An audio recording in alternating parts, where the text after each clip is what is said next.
and I'm eager to visit your continent. As I told some of you, you invited me to your countries. I said, be careful what you wish for. President Joe Biden acted on a promise he made last month at the U.S.-Africa Leaders Summit in Washington. He's sending U.S. Treasury Secretary Janet Yellen to Senegal, Zambia, and South Africa in the next 2 weeks to strengthen economic ties with the continent.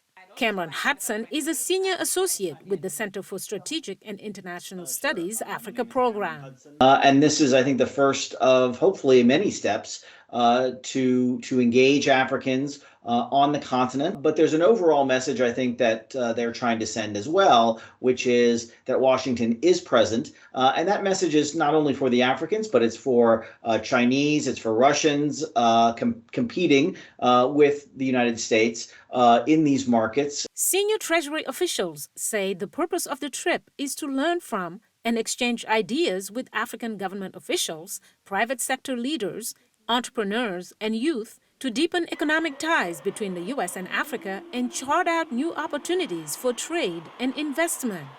First stop will be Senegal to meet with President Macky Sall, the African Union chair, whose country is also a strong member of the Economic Community of West African States, or ECOWAS.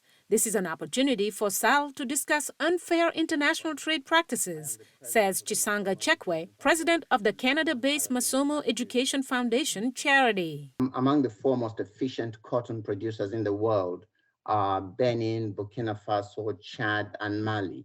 3 of these countries are in ECOWAS, and all 4 are in the AU. Here's an interesting thing. Despite their efficiency, they only contribute 3% to world cotton production. The reason for that is cotton production is heavily subsidized and really tends to distort markets. Chekwe is also the author of books on African issues, especially in Zambia, where he says America sees an opportunity to counter Chinese influence with a new government considered pro-West.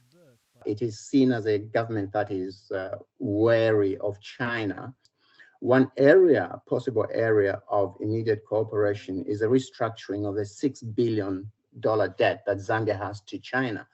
And let's remember that makes up about 25% of the country's GDP. In 2020, Zambia became the first African country in the pandemic era to default on its debt.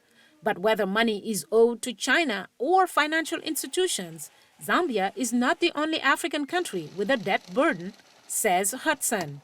Ghana, another, I think, very successful African country, really experiencing, a mounting crisis there. And so Washington is seen as partly responsible because, like it or not, Washington is seen as controlling the international financial institutions of the World Bank and the IMF, which have, pushed for more austerity measures on African states, kept interest rates for international lending very high to African states, and at the same time have been very critical of concessionary lending that they've received from China and Russia and others outside of the multilateral system. The U.S. Treasury Secretary met with Zambian President Hakainde Hichilema at the summit last month, telling him that she was looking forward to talking about the international financial institutions' role in supporting Zambia's economic recovery and the need to work on a debt treatment for Zambia under the Common Framework, an initiative endorsed by the G20, as quickly as possible. Mariama Diallo, VOA News, Washington.